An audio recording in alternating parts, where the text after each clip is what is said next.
Buckle up, everyone, and welcome to Carpool Rugby League, a show where two rugby league strategies talk everything rugby league on your way to and from work. I'm Shano. Konbanwa. There we go. Konnichiwa. O genki desu ka? From Kamirian desu. From Kyoto, Japan. there you go. You've done your homework, Griffo. I'm not entirely sure what you said. My Year 8 Japanese has totally missed me, but I'm sure that was hello, welcome aboard, and on with the show. Very international, Griffo, joining us via simulcast from Japan. I remember when that was a massive thing once upon a time when you were watching Hey Hey It's Saturday. So, listeners, thanks again for being with us. And Griffo, thanks for everything you're doing. You're on holidays at the moment and joining us from Japan. Thank you for being a part of yet another episode of Carpool Rugby League. I suppose we're going to kick off into what was the results over the weekend. Thursday started off with an absolute, I suppose, turn up for the books, an upset. Bulldogs 32, Panthers 16. Dragons 18, Seagulls 28, and well, there you go. That's pretty much curtains for them. Cowboys 35 on Friday beat the Broncos 31 in what was an absolutely entertaining game of rugby league. Saturday at 3 o'clock saw the Raiders too good for the Bunnies 36-34 in Perth.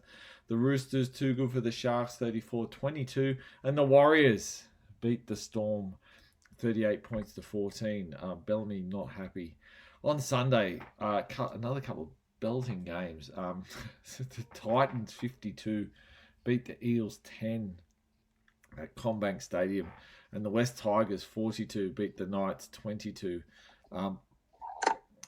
It's hard to say that scoreline actually flatters the Knights a little bit. The Tigers were very good, so the table looks a bit like this. We have the Panthers and the West Tigers both on 10 points. Panthers with 5 wins though. And of course the Tigers had their bye. The Warriors in third place on 8, Cowboys 8, Rabbitohs 8, Knights 8, Bulldogs 8, Roosters 8. Starters of the Sixers, we have the Sharks, they're in 9th. Seagulls are in 10th. The Broncos are in 11th. The Dolphins in 12th. The 4-pointers, 13th is the Storm, 14th is the Titans, 15th is the Raiders, 16th is the Eels, and the Dragons winless at the moment, 17 points. I don't know if you got to see much football over the weekend, Griff, but it'd be remiss of me not to ask, do you have a grab? Hi. Grab. KO Sports. Yes. Canberra Raiders. Yes, Canberra were very good. Make long run. Yeah, KO. Beat. Yeah, KO Ricks. Yeah, Yes. KO Ricks. Run against South Sydney Rabbitohs from inside on 10-meter line. Go through 2 players like they can tackle. Run around another. Run around Jack Whiten 3 times, beat Whiten, run to line, KO Weeks. Yeah, KO Weeks. Grab. That was a very good run. He, it was really, it was, I suppose from my perspective, I didn't enjoy it whatsoever, but he did do well, and it proved to be the difference in the end. When you look at the scoreline, that run there, and he was just stronger, wanted it more. He got the points, which, and in the end that was a decisive try because that helped. That basically helped Canberra win the match. It's when it comes down to it, they that's what they won by. I suppose looking at the Dragons, Flanagan what any thoughts on the Dragons and Flanagan, Griff? I know, not much of a Dragons fan, but for Dragons fans, is there any silver lining out of this? Yeah. No. Look, we've talked. We predicted the Dragons are going to win the Spoon, and they probably will. They may not, but realistically, they don't have the roster to get anywhere near the top 8. Something's got to go drastically wrong with some other team for them not to win the Spoon this year, because they aren't going to win a lot of games. St. George or Warren Dragons. I was only able to see the sort of 4 to 5 minute highlights on the NRL website. Yep. I watched each of those, which essentially are the tries scored.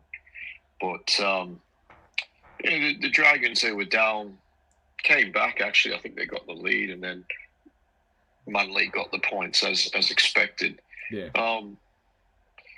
This the issues have been talked about previously. I'm not going to say the same thing I've said 2 or 3 times already this year, but they can't score when they need to. There was a lot of talk about Scott Drinkwater going to sign with the Dragons. I read just before I got on here that don't look like it's going to happen. They haven't ruled it out, but I think what they're saying is if you want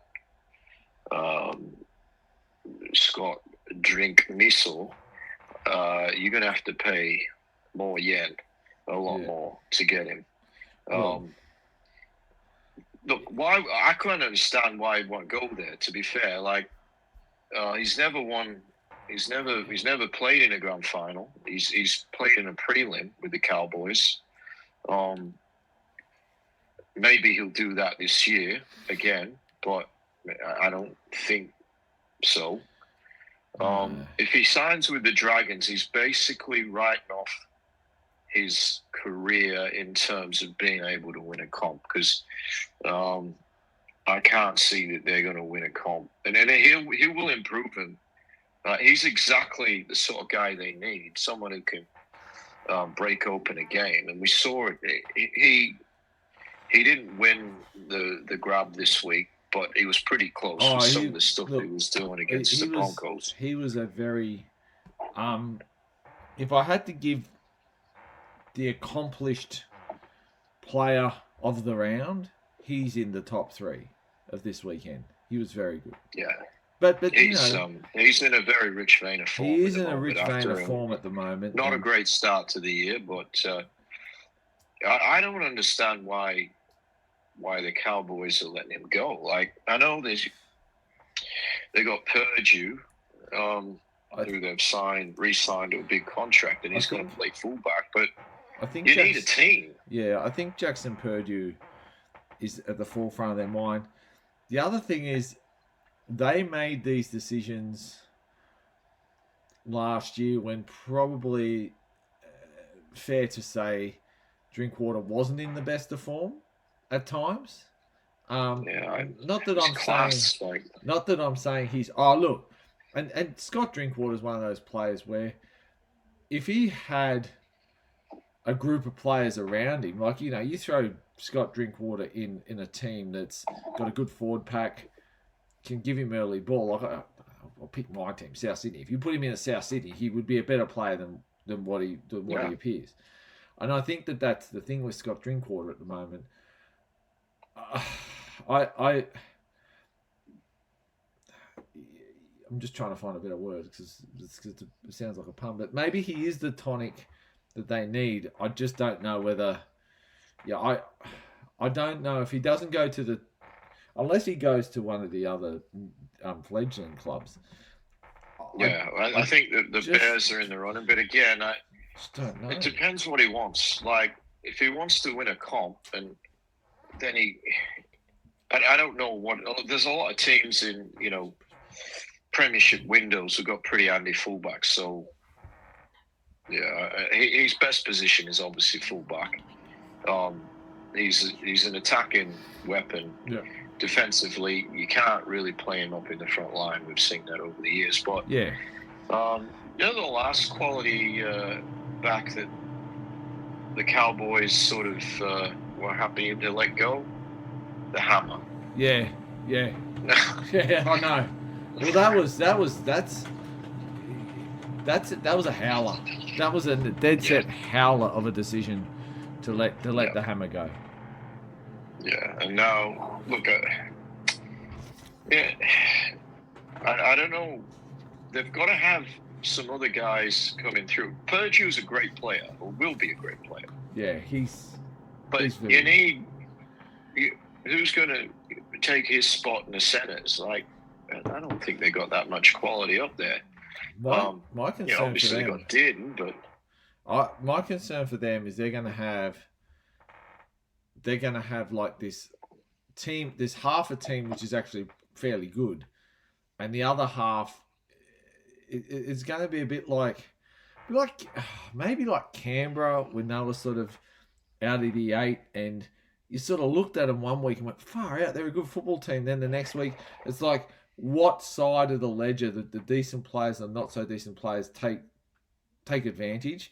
I think they've got a depth issue at the Cowboys. Oh, definitely. And look, credit to them, they're going well at the moment. Like they've got a handful of stars, and then other guys, and fair enough. You can't have a star in every position, but he's in their top 3 stars. And they will not be a better team without him. I will say that. Yeah, no, I agree. So if the Dragons could sign him, he'd be a great signing for them because he provides something they don't have, and that is class. Yeah. He's. It's also. Yeah, he'll bring something that's different, like an energy, an ethic, and that's I reckon that's what Keon has been told. We need you to bring a work ethic to our club that's just second to none. But he'll be a great signing for him. But their problem is not up front, really. No, it's not. It's not. Their problem is the lack of ability to score tries because they just don't have quality players to do that, to set things up. And Drinkwater, he'd be great for him. I agree. His passing game is absolutely fabulous. He's got an amazing running game. He's exactly what they need. Yep. And I just think for his career, I don't know if it's a great move, but he'd be great for the Dragons. But it seems as though his management certainly are not going to go there. They're going to have to up their offer. I'd love to see him go to the Bears because they don't really have a marquee signing. They've got a good bunch of guys. But he would give them that class that currently they haven't got in their lineup. So I personally, I want to see the Bears successful. And if he is going to leave the Cowboys, which it appears is pretty much what's going to happen, I would like to see him as a Perth Bear. And he really would be their marquee man. Yeah, I agree. But... Look, very interesting. Look, now we're talking about the Cowboys. Well, let's shoot off to Townsville because that's where they're going to be playing on Thursday night, tomorrow night, Queensland Country Bank Stadium at 7:50. They're playing the 9th place Manly Warringah Seagulls.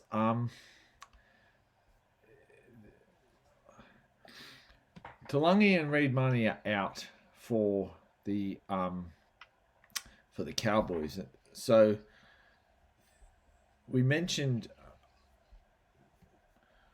we mentioned Jackson Purdue. He's going to play a pivotal role in this game in its centre. Braden Burns comes in. When you look at the Seagulls, for them it's more or less business as usual. As I'm flicking through the team list. Oh no, hang on. Nathan Brown has been elevated. That's interesting. Yeah, it's on the interchange bench. Look, looking at this game, I do think at the moment there is one team, I think the Cowboys are in a rich vein of form. They're at home. I thought at first, looking at this today and doing a bit of my homework, I thought this might be a flip a coin game for me. I think it's actually a bit more for the Cowboys. They just look really solid. I think Jackson Purdue is having an absolutely cracking season. Jake Clifford and Tom Dearden are really directing this team very straight. Tomalolo has benefited greatly from a change in the way they play. They're playing far more direct. He's getting meters that you haven't seen in a while. Same with Cohen Hess. It gives them it gives people like Helium Lukey out in their fringes to get into space, which then, of course, opens up Jackson Purdue, Tom Jester to score tries, and then Scott Drinkwater hang around the back. They're a far more structured team for me, and at the moment, I think that's to their benefit. The Cowboys are getting massive benefits off the bench. The bench just seems to be doing a really good job for them, which is good to see. Seagulls, for me, on the other hand, they wave in and out of matches. Like, I suppose last week you can't start a game any better than scoring off the kickoff, and Ruben Garrick did that. But they're not going to have the same opposition than they did last week. I will say Luke Brooks and Jamal Fogarty seem to be getting better week on week. They're just becoming. There's just something about the Seagulls which, and I don't mean this with any disrespect, but they're just looking a little tired. I don't know whether they need. I don't know whether that's a coaching problem. I don't know whether it's a them problem. I don't know whether it's a whatever. Then steps in the last 2 weeks where we're changing coach and they've got this energy again. I got a gut feeling they're going to come crashing back down to earth this week. Not in a big way. I think it's actually going to be a close match, but I've got the Cowboys in this one. I Kieran Foran's first loss will be looking at first loss at the club, but I do think the energy of a new coach and an opposition they didn't really need to produce much against last week. I think we're going to start seeing this wane a little bit. Griffo, who have you got in this one? Yeah, actually, I think I did my tips before I saw the team list. And the big loss is Reed Marnie. Yes. I noticed. I'm not quite sure what's wrong with Reed. Head knock. Okay. Yep. Also, Murray Taulagi is also out. Taulagi, yeah. They're big losses. And I think Murray Taulagi, this might be his last year there as well. I think he's leaving. He's a really good player. But anyway, just concentrate on this game. There were talks about him leaving him. Yeah. But anyway, I rate him. Good luck to him. I still think this is a team in good form, the Cowboys. Yep. 4 in a row, I think they've won after a poor start to the season. They're playing at home. They've got the attack that can worry any team. Manly are not exactly noted as a great defensive team. So I'm confident the Cowboys are going to score points. On the flip side, Manly have, turned around an awful start to the year. And you talked about, the new coach there now. He's 2 from 2. I think they're a chance in this game. because they've got quality, they've got speed. But I just think, on balance, I just think the Cowboys at home might just to be a little too strong. I am concerned about for the Cowboys.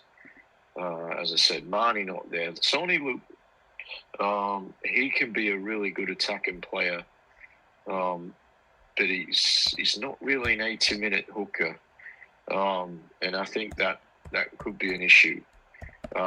Watch for Manly to be constantly running in the direction of Sony Luke. I know he scored a try last week, and he's a skillful player. But I think he's going to be severely targeted. But I do think they've got enough Cowboys to win this game. So I tipped them, and I'm going to stick with my tip. That's always a good thing, because if you live in my world, it's usually when you change your tip, it's just it's guaranteed win for the next thing. At GIO Stadium in Canberra, it sees the 15th place Raiders taking on the 13th place Storms. Can't believe it. Wow, both top four last year. Yep, both top four. Looking at the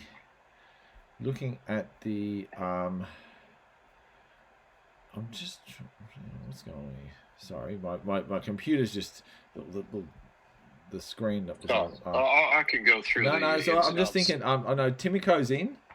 The two big ins. Yeah. Actually, here's my notes. I'll just go straight to my notes. Two big ins on either side. Matthew Timiko in for Raiders, and Sean Ball in for the Melbourne Storm. Here it is. Got it. Good. It's all come back. Don't know what was going on there.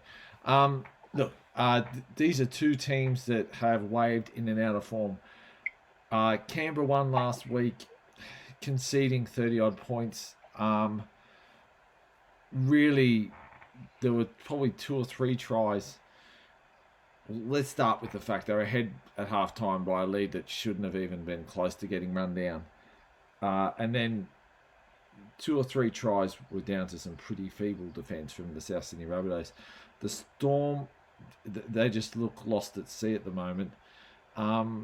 Last week, you saw Craig Bellamy, not a happy chappy. I see in the Melbourne Storm an issue, and I couldn't put my finger on it. So I went back and I watched the game again. They've got, it's fair to say, Failongo I do rate. So it's 1, 6, 7, 9 great players, right? 6, 7, 9 some of the best. The biggest problem is you've got a group of people around them who really aren't producing the rugby league that we're used to from the Melbourne Storm. It's something that I think they're a work in progress, and I think if you're Craig Bellamy, he's probably thinking they're a bit more of a work in progress than what he thought. On the other hand, the Raiders, they've got some systems and structures that aren't without failure too. They rely heavily on KO weeks, and if KO weeks doesn't produce the goods, you tend to find their set of 6 is pretty slim. They get caught on their line. I just think that when I look at these two teams, I think that the Storm's going to dominate and take advantage of that. Jerome Hughes and Cameron Munster are just going to kick to the corners, and they're going to push the Raiders back onto their try line, and they're going to have defensive sets unlike South Sydney had. In saying that, I think the Melbourne Storm win this.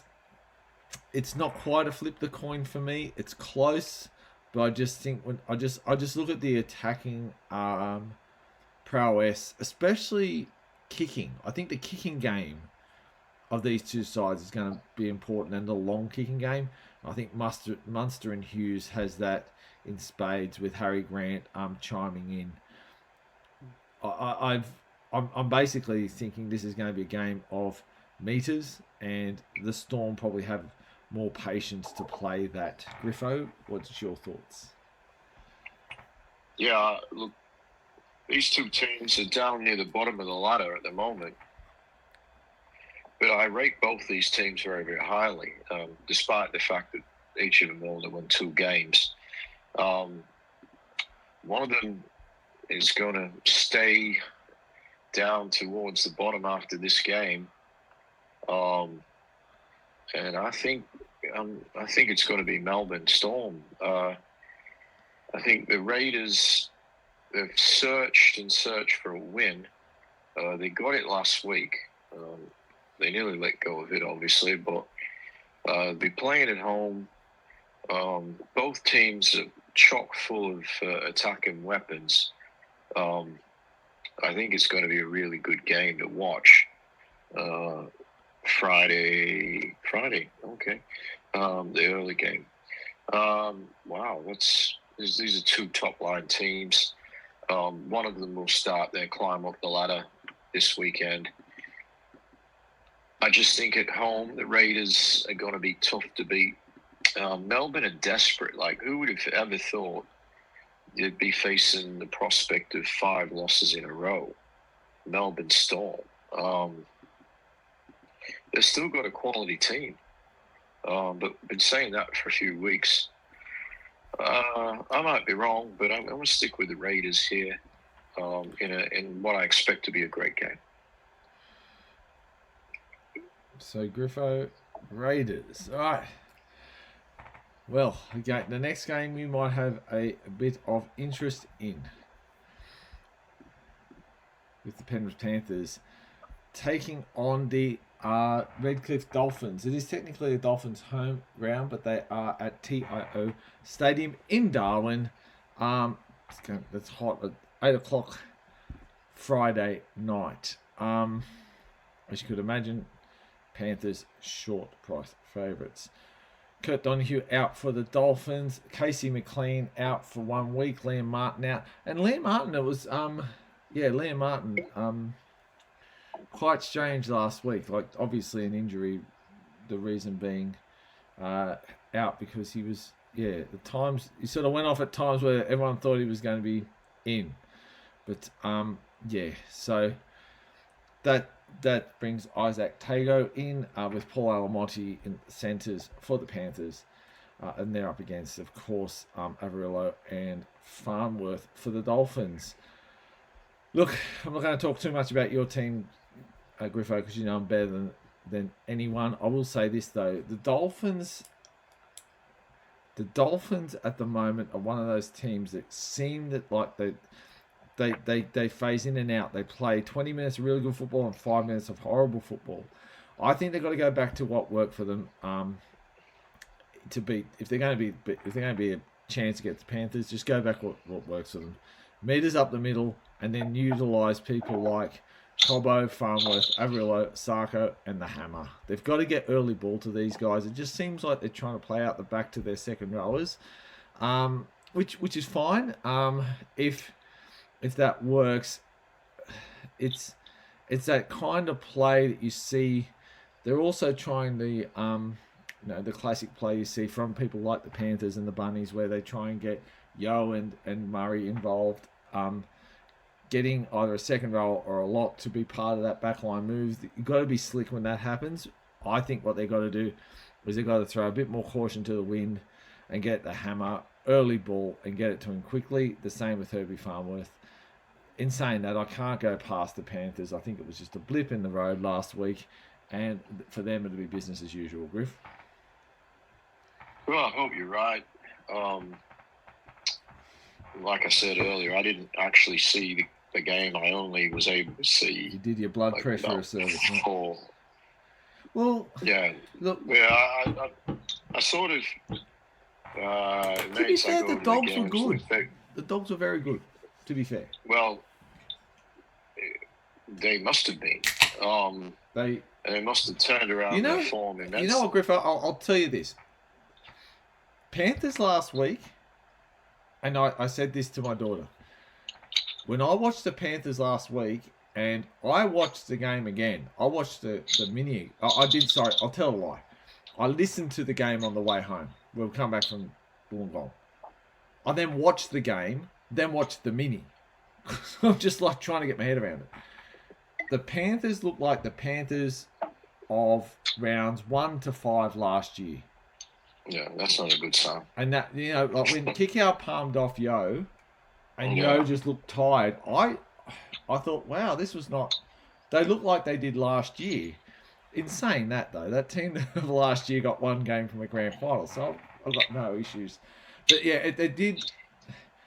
The Dogs did have a game plan to take it to them early, and they did that. But yeah, I think. What are you thinking of the Alamotti Tago centre pairing, and how does that fit for Penrith moving forward this week? No, there's no Casey McLean. No. That's a big loss, especially to the attack, because he's been, again, I didn't see last week's game, but he'd been carving up pretty much every week before that. Tango's been waiting for his next dance for a while. He'll get the chance to tango with either Herbie or Jake Avarillo this week, and both of those players have got Isaac Tango for speed. Yep. So that's a concern, as is the big hammer out the back. Isaac Tango has played some brilliant rugby league for the Panthers. It's generally in September and October. It's going to be really interesting how he goes first up against quality attacking players with speed. So that's interesting. Is it a concern? Yes. I don't care who Penrith have got. When you got the speed of the hammer, Herbie, and obviously to a lesser extent Avarillo, the bells are ringing. And last year, I think they only played one game. I might be wrong there, but they did play a game up in Brisbane, and the Dolphins were too good, and it was with the speed out wide. They were cutting up the Panthers. They've had 2 weeks to prepare for this game after some indifferent form. You just don't know with the Dolphins. They can be absolutely brilliant, and they can be absolutely woeful in defence. I'm hoping their defence doesn't hold up this week. I do fear them because of the reasons I've mentioned. They're hot and cold. When they're hot, they can beat anyone. But when they're cold, they can be beaten by anyone. Penrith for mine, but I certainly don't think it's any sort of lay down as their attack game here. This is going to be a tough one. Penrith, I'm assuming, have really been working on their defence this week. There were some lapses, as you mentioned, last week. I did see Kickout with that palm to the chest of Isaiah Yeo, and it's something you don't see, really. Isaiah Yeo missing a tackle that results in a try. It doesn't happen very often. I don't want to see it again. But it's the concern really is out wide more so than, and I know Kickout was running wide, but I think Penrith can hold them through the middle. But I do think out wide, the concern is there. In saying that, Penrith are still, even though McLean's not there, they've still got some guns to fire. We might see Paul Alamotti get a bit more ball without McLean being there, so it might go to the right a bit more. Toto also might see a bit more if the ball gets to the right. Milky Jenkins has got at least 2 tries every game. I'd love to see that continue this week, but I'll be a little bit surprised if it does, because, as I said, I think they'll use the right-hand side of the field a bit more without the big gun of McLean there. Blaze, from what I've read and what I've seen, and probably not his best night last week. He's going to be targeted again by the defence. I do believe in Blaise Talangi, and I do see him as a long-term proposition. He's also got plenty he can fire in attack as well, so I'll look for him to come back to form here. Martin's a loss, but they played early season without Liam Martin for a number of weeks. Luke Garner comes back in, and he did a really good job early in the season. So while they are losing there, they've got a very able replacement. For me, I'm glad to see Lurin Patia back. I assume he was injured. Haven't seen him virtually all year. And he is listed at number 20, so I don't expect him to play, but I do think he's got a role to play, Lurin Patia, down the track. Penrith. Of course. At 3 o'clock at Go Media Stadium in Auckland, we see the New Zealand Warriors taking on the Gold Coast Titans. Nickel Clockstad in, Kurt Capewell in, Mitch Barnett in. And I've just got and Gannon, of course. Now, all these guys, in saying that, Barnett, Nickel Clockstad, Gannon are on the reserves list. So, although they're in, they may not be in. They're not in the 1 to 19, as it's written. One guy that is in the 1 to 19 for the Titans is Khalees Haas. He is 19th. The Warriors at home are always a difficult prospect. When you look at the Gold Coast Titans, we'll take the Titans for the moment. They've had moments of brilliance, sort of overcome by insane moments of defensive inefficiencies. I just think that when I look at this game, I see the Warriors at home just doing what the Warriors do. They're just going to be powerful. They're going to be strong. They're going to be somewhat flamboyant. They're not going to have the run of the mill like they used to. For me, it's Wade Egan. Wade Egan, when he controls the game and he controls what the Warriors do, and he's out there doing what he needs to do, that team they're a top 4 team. When they go away from that game plan and then they start playing wide, they ignore their forwards. They don't earn the right to play the ball, so they're starting to throw it around on their halfway. They usually knock on or do something silly. They let the opposition in. I don't think that's going to happen this week. I think Kurt Capewell at the second row is also a big in for them. If Clockstad and Barnett do play, that's just going to bolster that team even more. For me, the Titans, very much a work in progress. Josh Hannay is doing a lot with this side. They're not getting belted. You know, they're in and around games. Their biggest problems are halves. Lockie Ilias and Jaden Campbell, they've got to start directing the play and really let Sam Verrills direct where things need to happen. Big Tino, always a stalwart of this team. I got the Warriors winning this one, and I've actually probably got them winning fairly well. Yeah, understandable. They bounced back to form after a couple of weeks where they weren't real great. Interesting here is Alofiana Khan Pereira. I don't know. Did he actually play last week, Shane? Do you know, or Khan Pereira? Or was he just a benchy? I thought he was a benchy last week. Right. Which makes me... maybe he did play. Yeah. If he did play, it didn't... Because I didn't see him when I looked at the highlights. I'm pretty sure he was actually... I think he was off the...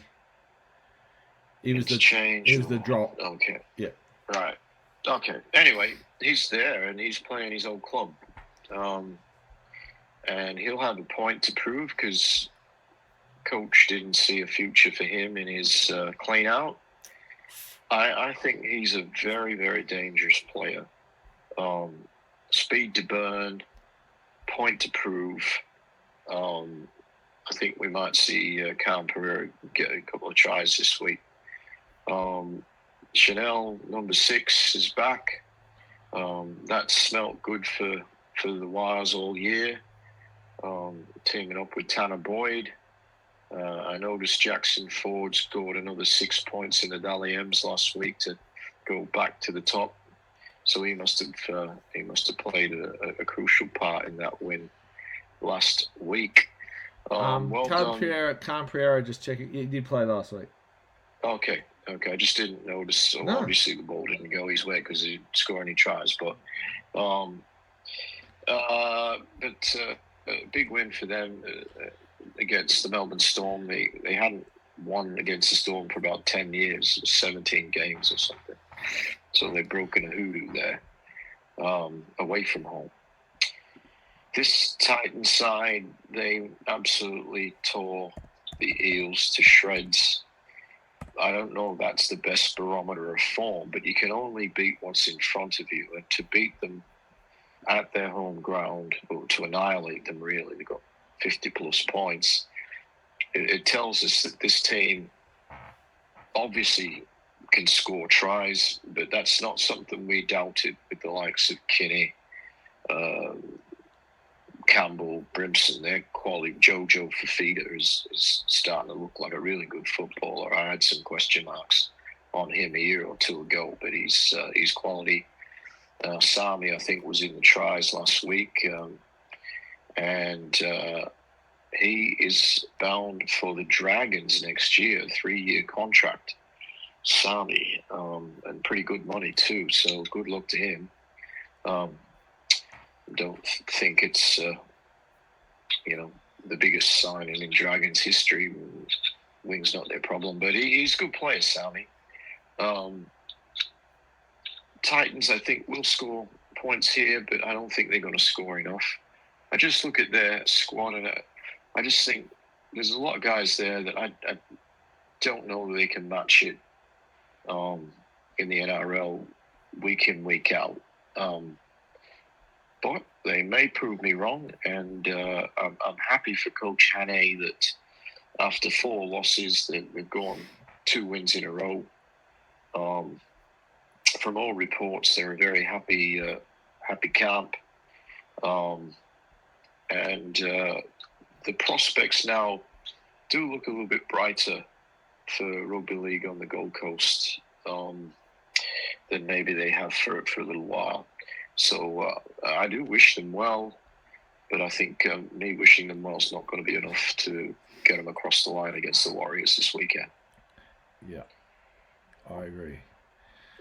All right, at 5:30 on Saturday at Accor Stadium in Sydney, I will be there. We'll see the South Sydney Rabbitohs taking on the St George Illawarra Dragons. Oh. Interestingly, during the week, they thought it might be their name that's the problem. I can tell you it's not. That's nonsense. I can tell you it's not. Riccio. Yes. Clicchio. Yes. David Clicchio. A little bit clickbait there. Oh, yeah, mate. Really? I suppose big outs for South Sydney. Jai Gray, AC joint. David Fafita, torn hamstring. Both will cease the sideline for the next few weeks. That brings in Matt Duffy in at fullback, who to be fair had a cracking preseason and has lit it up in the New South Wales Cup at times. Lockie Hubner comes in the second row for Fafita, with Tallis Duncan. That would promote Thomas Fletcher to the interchange. Edward Coasty as well. So Bronson Garlick also in the team for South Sydney. That means that this week there's Brandon Smith, Mademoisellos and Garlick. It was interesting. Yeah. Brandon Smith was in hooker early.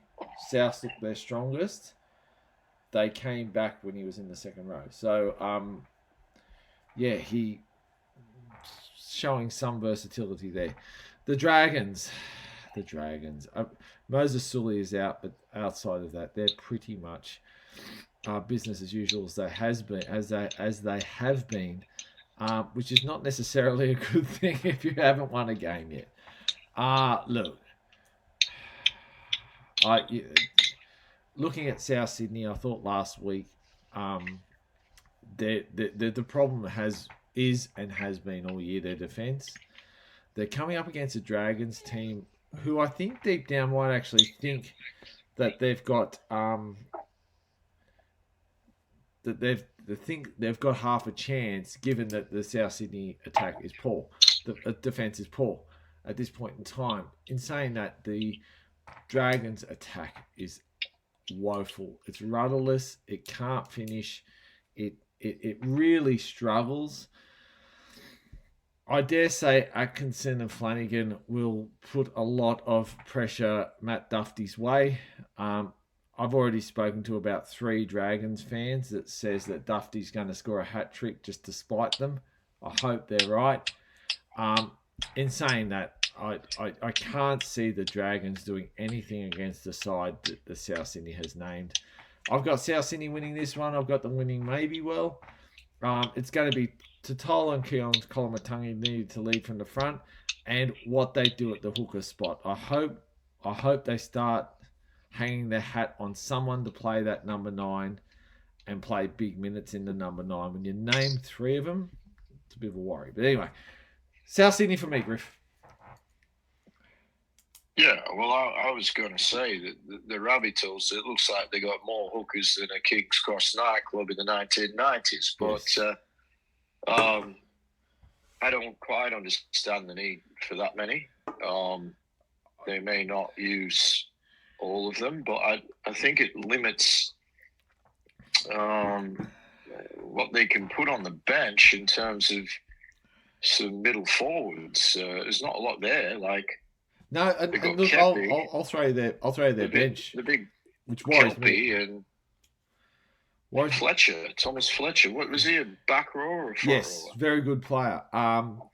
Played a handful of games last year and impressed. Probably has only played 1 game this year. Big raps on Tom Fletcher. Right.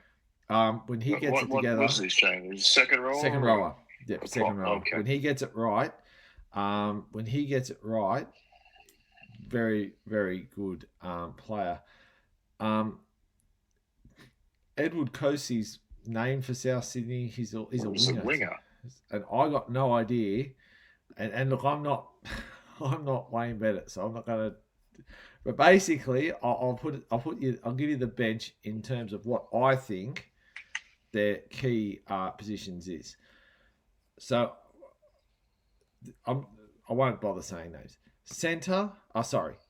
Hooker, second rower, halfback, winger, second rower.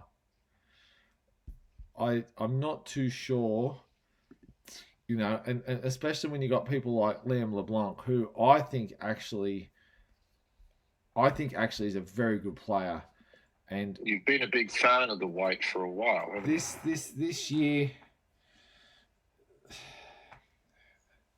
This year, maybe his defense in the middle has had question marks. He's 21 too, so I'm not going to get. Oh, okay. But as I a know lock, you've been a big fan for a while. As a lock, I find him very. I think there's got to be a spot. We know Wayne Bennett loves to play games, but anyway, I've got South Sydney winning. Yeah, they're playing the Dragons, so we could end the conversation at that, but they're not quite as strong this week, the Rabbitohs, on paper, with the loss of Fifita and also particularly Jai Gray's been outstanding form. So it's a big loss. Duffy is a great attacking player, always has been. He'd carve up at times for the Dragons, but then he had defensive issues. I don't think he seemed to get on all that well with the other people in the team from what I've heard. But he went off to the Super League, and I think it was, from what I've heard, again, quite successful over there. You said he's been very good in pre-season and also in the New South Wales Cup. deserves his chance. I think it was a good move by Bennett not to move Latrell back to fullback. I agree. The temptation would have been there, but I think Mitchell's going well where he is, and I've said all along that that's his best position. He's not suited to the rigors of playing fullback, and while he's very creative and destructive and can be on both sides of the field at fullback, he'd go missing at times, be out of position, and cost his team tries. So I think it's a real good decision by Bennett. The reality is that the Dragons, Dufty's not going to have to do too much tackling because he's playing the Dragons, and then they're not going to break through too often. But what will happen, and I agree with those who are telling you that Dufty's going to get a hat-trick. Well, I think I don't know if he'll get 3, but I do think he'll cross the line with the ball at least once or twice, and he'll be on the winning team, and that's going to be for him a massive amount of joy, given that things didn't go so well for him at the Dragons, and he's gonna enjoy a win here, I think. Interesting. I know we've talked about the bench. It don't make any sense to me personally, but they can play Brandon Smith as either a middle forward or a back rower, but I think one hooker on the bench would have been enough. But anyway, they could have 4 hookers on the bench. You're still going to win. Let's hope. They're playing the Dragons. That's right. Let's hope. So, at Campbelltown Sports Stadium, 2 weeks in a row, in Sydney, we see the West Tigers taking on the Brisbane Broncos. This is Tigers seem to be making a deal of winning this year. 2 big ins for them, Taylor May and Jerome Luai. They're huge ins. Blake Moser and Patrick Carrigan are out for the Brisbane Broncos. That brings Xavier Wilson. He will be in at the starting lineup. It also means Adam Reynolds is in. Jageski is in. And he's back. The guys. And also Jaden Hunt on the bench with him. So there's a few changes for the Broncos. The Tigers are playing some sensational football at the moment. They're really they're looking at the safety first aspect of football that they haven't done in previous years. This whole idea of Benji ball, I think they've been able to play it in a far more controlled way, which has put far less pressure on them. The Broncos just aren't where they were at this time at the end of last year. They've gone off the boil a little bit, but have come back. They've come back at times in games. There has been sort of moments of the old Broncos, but last week they just could not get into the grind with the Cowboys. And to be fair, the week before they beat the Titans, and then probably the performance of the season was when they beat the Dolphins. Looking at when they beat the Storm and looking at what the Storm are doing at the moment, definitely did not start the year well with the Eels. In round 2, giving them a bit of a toweling. This was a flip a coin for me, believe it or not. And if I flip a coin, it's going to be the home side. I've got the Tigers in this one. On the back of some really good energy. A part of me just wanted to pick the Broncos because I'm thinking the Tigers bubble has to burst sometime. But to be fair to the process, I'm picking the Tigers.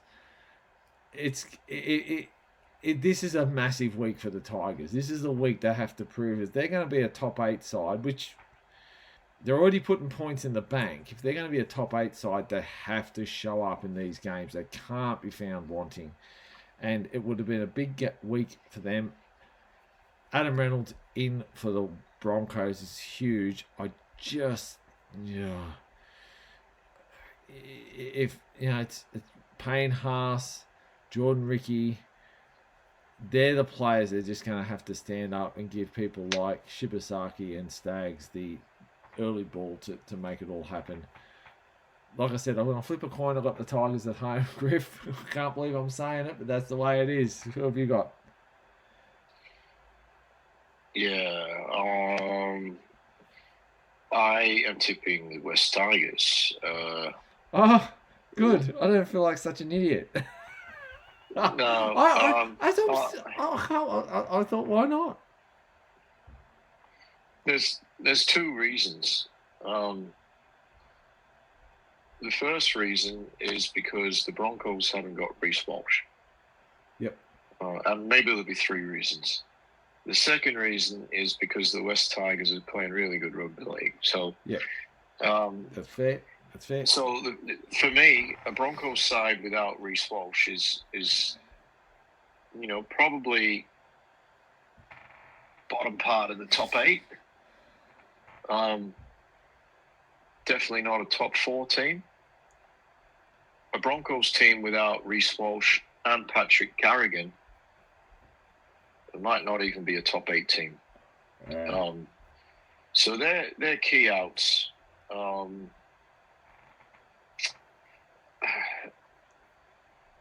If the Broncos are to win this game, Ezra Mann, I think he's got to be a big part of it. He's a guy, and look, I'll never like the guy. I don't like him. But I do appreciate that he's a really gifted attacking footballer. Defensively, not so good. But he is a guy that can rip teams apart.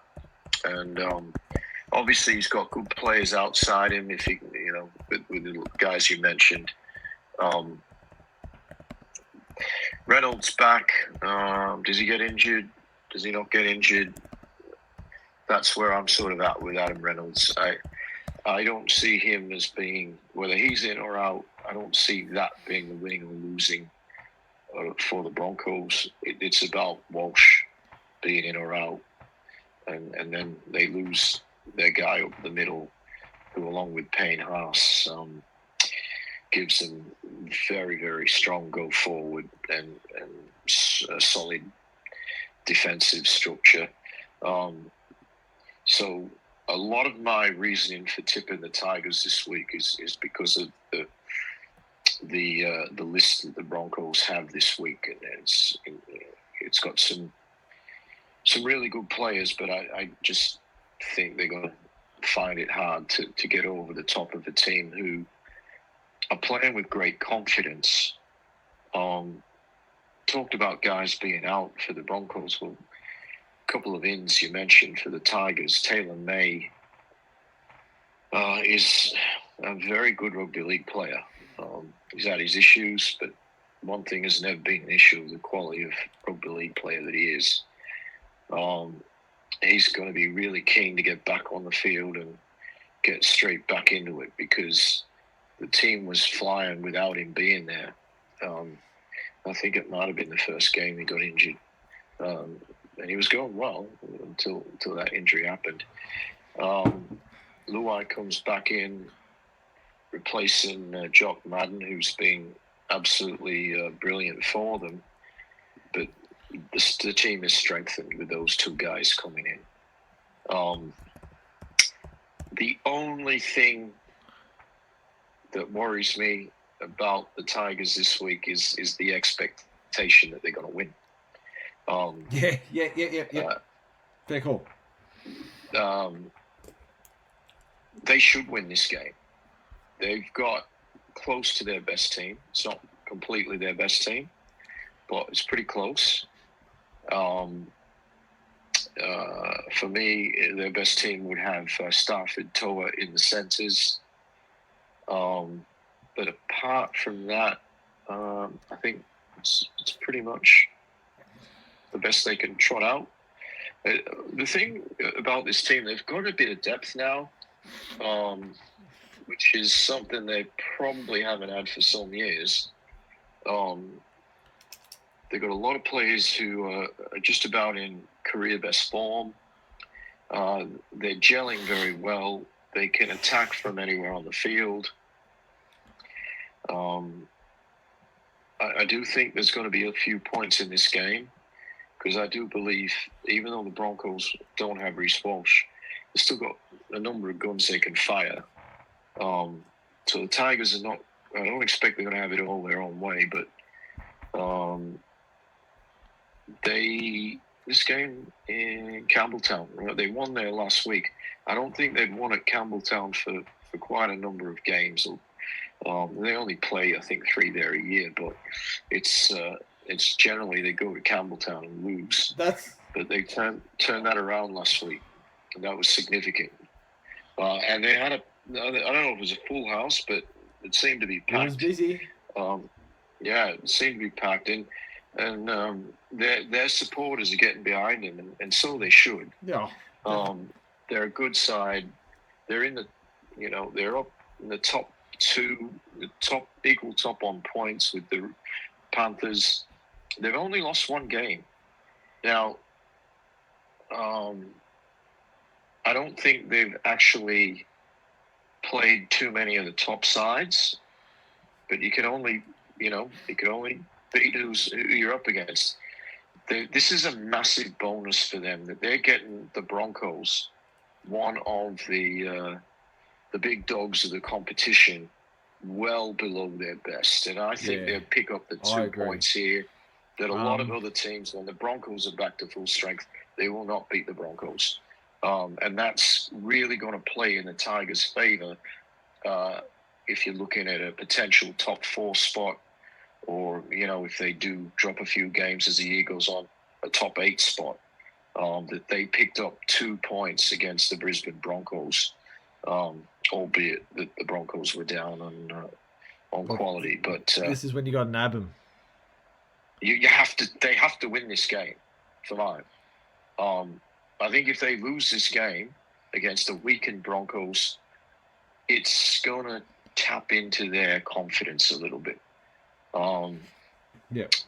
But I don't think they're going to lose. I give the Broncos a chance, but I think it's Tigers for me this week. And their loss was, the only reason I know this was the South Sydney. So that's right. And a very close game. At 2:00 on Sunday, we see at Allianz Stadium in Sydney, we see the Sydney Roosters, taking on the Newcastle Knights.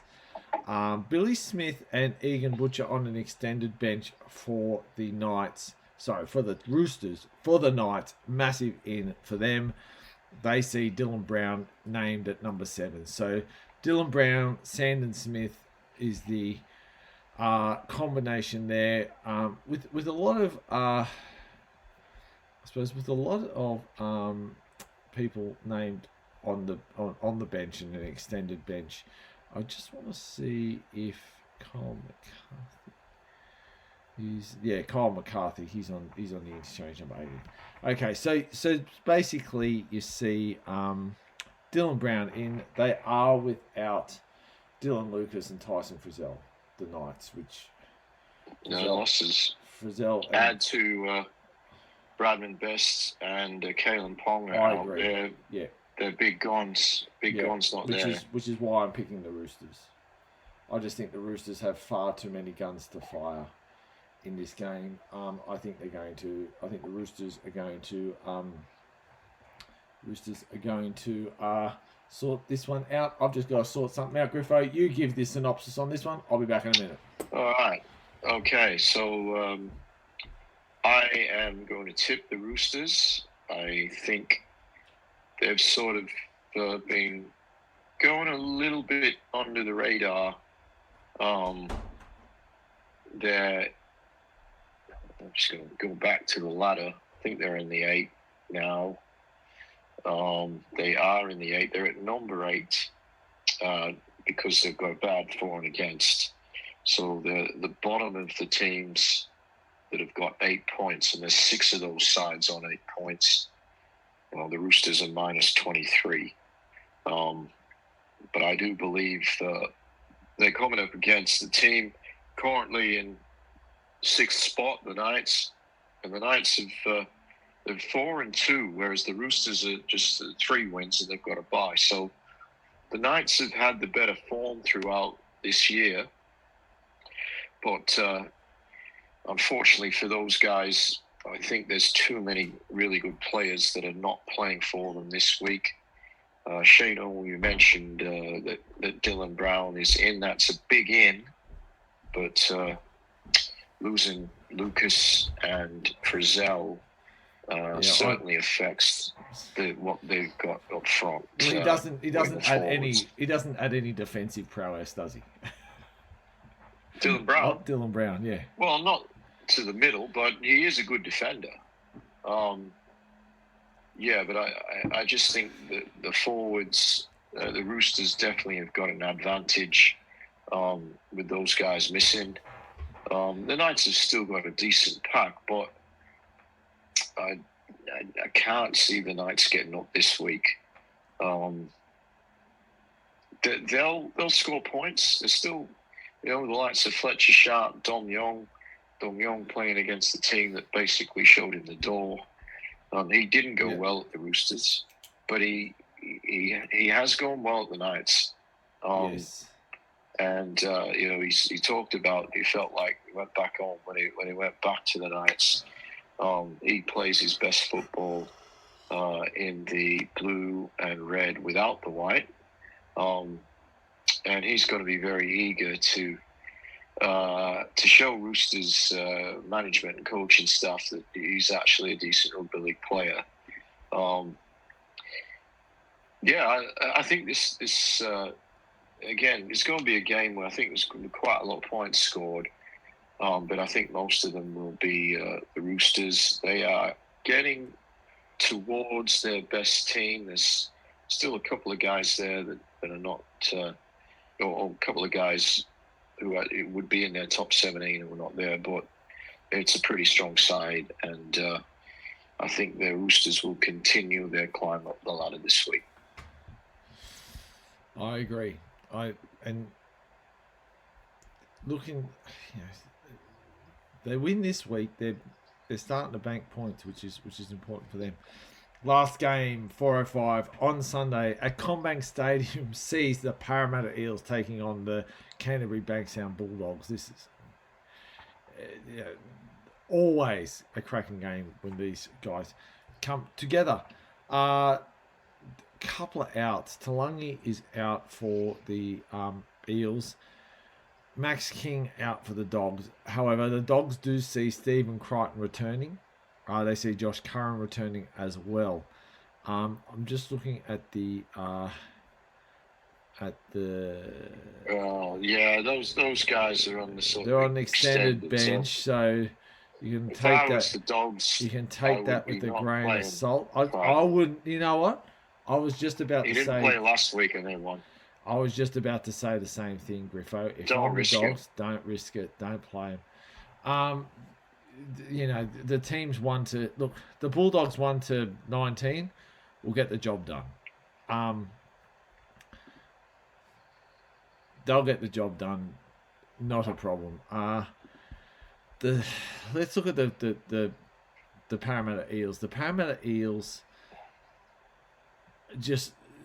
They look a bit lost at times in games, and look, Mitch Moses. A lot's been made of Mitch Moses over the last few weeks, and his approaching of the referee. I just think the Parramatta Eels, they're about 75% of what they need to be, and when you're 75%, when you're 75% of where you need to be in a game, you won't win. The Dogs, on the other hand, beat Penrith last week. They're finding form. They're playing well. It's fair to say that they've probably played themselves into form. They had a few lean weeks, and that was on the back of dropping ball and not showing up in defence. And what I liked last week from the Dogs, which I think was different, was they got early ball out wide. They engaged especially Villarmy Kickout, but they got a lot of value from their bench, which I think is always good. Preston Kickout did well. I look at Matt Burton. They're not going to put Burton in the centre, so we're going to forget about that. Bronson Sherry's there and he played a good game. I've got the Dogs winning this one. I just think they're too classy. 1-19. They've got it across the park. I just think for them, they're going to play a really tight game, and Lockie Galvin's going to be another game older, another game wiser, and I'm going to look for Lockie Galvin to do a lot of that short kicking close to the line, putting the Eels under pressure, and ultimately winning the game for Canterbury Bankstown, Griff. Yeah, it's hard to see anything but a Bulldogs win here. I think big in for the Bulldogs is Leo Thompson playing his first game for the club. A big off-season signing. It'll be interesting to see how he goes with the Bulldogs. He was really good a couple of years ago at the Knights. He had an off year last year. Comes in to a team that is going to be full of confidence after beating the Penrith Panthers. They have got skill. They're expected to win this game. And I do think they will. I'm sure we're going to see a better performance from the Eels. This team has been decimated by injuries this year. And they've had a lot of guys debuting. They've got, I think, some debutantes this week. I think the number 15, Saxon Prick. I don't know if that's how you pronounce it. Yes, I know. Is it Prick or Prike or I don't know what it is, but I think let's call him Prike. So he's a Saxon. He's obviously up for the fight if that's the case. How would the Saxons pronounce it? Well, it depends how he plays. It depends how he goes, Shado. So I don't know anything about him. I think Tony Mataele, he might have played before. DeBellin comes back into the team. I'm not quite sure why he wasn't in the team there for a few weeks. Talon De Silva, I think he might have been out for a week or two. He's back. They've had to put Jack Williams from front row into the second row because they lost both their second rows, as you mentioned, Katonga and also Tuolungi. And those guys were going pretty well for them early in the year. They've put Brian Kelly onto the wing. Again, he was an off-season signing from the Gold Coast. Good attacking player. Defensively, not so good. I don't know how much wing Brian Kelly's played. I'm assuming he would have played there at some stage, but he's always been known as a centre. So I really do expect that he's going to be targeted in a different way. You'd be targeted anyway, even if it was in the centres, but he's going to have no one outside him. Interesting to see how that goes. A plus for the Eels is Sean Russell's back. He was in really good form till his injury. I don't know. I only saw the shorts last week, and basically when there were so many tries scored, all you saw were the tries in those highlights. I don't know how Volkman went last week. Volkman, I think of as more of a number 7. He's in there replacing Pezzett. Can I say, I agree with you. Like, I think you've got 2 7s there at the moment, which Mitch Moses is always going to pull rank. Yeah, Rightly so, you know. Oh, they're doing it because they've got injuries. Yeah, that's right. Not, That's right. No, I'm not but actually criticising no. But Riles. but I that's. just don't think he's got any other I options. think what Riles needs to tell Volkman is, and maybe, like play left and right, and just say, what you do on one side, do on the other. Like sometimes that's what teams have to do. Like you can't play the traditional half 5-8 game, and a lot of teams don't play it, but you can't play it if you don't have them. So I think maybe I'd like to see Riles do a left and right system where it engages their, and Dylan Walker can come in like he's played 5-8 in the past and he's got a good passing game. He can come in and do a few things too. So there's opportunity there for this to work. It's just tweaking things to make it work. Yeah, I think Power score tries, and they've still got a lot of good attacking players, but I think their problem's going to be stopping tries. So I'm going to tip the Bulldogs. While I've had my reservations about the Bulldogs, and I had I have watched the whole game last week, maybe that would have helped allay some of those. I'm not convinced yet. No. I do, however, think they'll make the 8, and I think what the Bulldogs have been good at in the last year or two is beating teams they're expected to beat. Now, they might have dropped some points this year against some teams they're expected to beat, but I can't see that happening this week. I just can't see Para until they've sort of got their best team on the park, troubling teams that are top 8 contenders. And the Bulldogs see themselves as a top 4 contender, and they were in the top 4 last year, so they've got every right to feel that way. I can't see anything but a Bulldogs win here. Yep. All right, Griffo, that's all the games done and dusted. I think we only differ on one. That's the Storm Raiders. I've taken Storm, you've taken Raiders. Any final thoughts on the games ahead or rugby league in general? A lot going on. All this talk about disruptors and whatnot, and I know there was a howler last week. I think it involved Robert Toyer. I heard Annesley come out and say that a couple of mistakes were made. He also, in that interview on SEN, he also said that there was no directive that players had to use 2 hands to knock the ball back.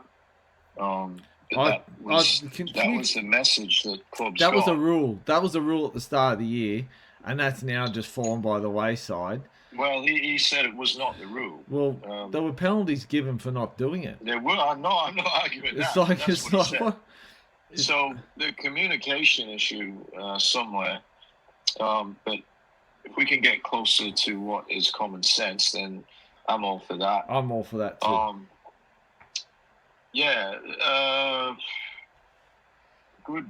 Good round. Look, this is a really good competition. Yeah, I agree. I don't think there's that many teams that we can write off just yet, other than the Dragons.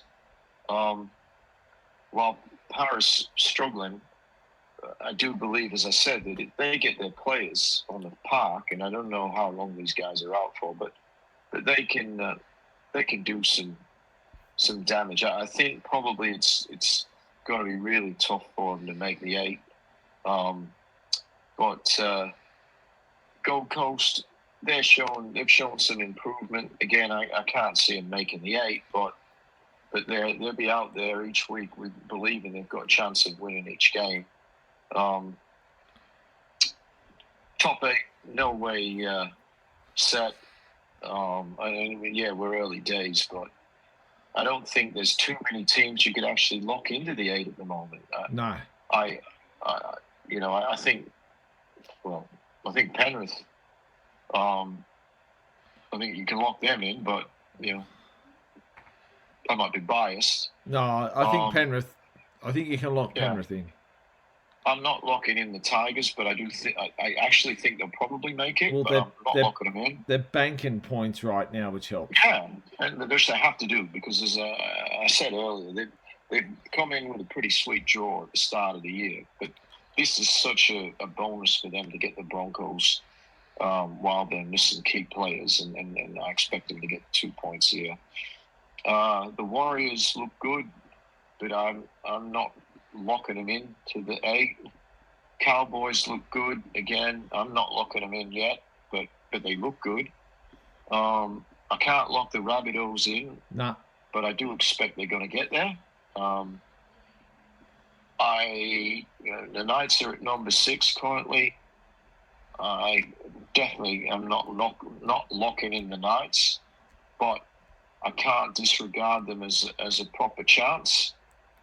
Particularly, when they're at full strength, they could be a really good side. Yeah. And credit, they're 4-2 at the moment with injuries, so that's a great effort to start the year. The Bulldogs, I believe they're going to make the 8. The Roosters round out the 8 currently. I also believe they're going to make the 8. So what we see on the ladder at the moment, after 6 rounds, which is approximately, it is more than a quarter of the year. I don't know that the top 8's going to look quite like that come, even maybe 6 weeks' time. This is going to be really fluid right throughout the year. And you string a couple of wins together, 3 or 4 wins, and you can jump several places. But it's a great competition. As I said, I can only really lock out the Dragons at this stage. There are teams down the end, like the Storm and the Raiders, who I do expect will both be in the 8. Mind you, the Storm, they've had a tough draw, the Storm. But they're going to have to win every game against teams they're expected to beat because of this poor start to the year. Yeah. I do believe that Broncos will make the 8. They're currently in 11th. They'll drop further this week, probably. It'll be a great win for them if they can go to Campbelltown and get the 2 points. But I'm very confident the Broncos will be in the 8. The Sharks, they're an up-and-down team. They've been so good in some games and poor in others. They're outside the 8 currently. They pick up the bye this week. They'll probably go back. They might not. Their for and against isn't great. I don't see Manly making the 8. They're in 10th. So it's good competition. I am going to say sayonara and arigato sheno. Thank you. I do know that means thank you. I remember when you give someone something, you say dozo, I think. Dozo. When you give money to the team, you go dozo. I think that means there you are. I don't know.